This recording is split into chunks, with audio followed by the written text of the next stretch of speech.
اللهم الحقها بنبيك، اللهم الحقها بنبيك، وعرف بينها وبينه، وارحمها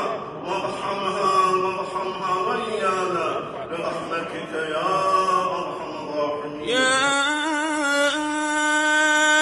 أيتها النفس المطمئنة، لا إله إلا الله،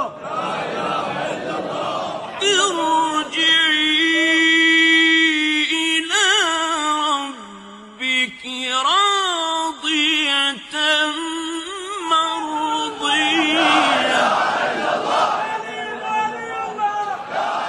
فادخلي في عبادي وادخلي جنتي.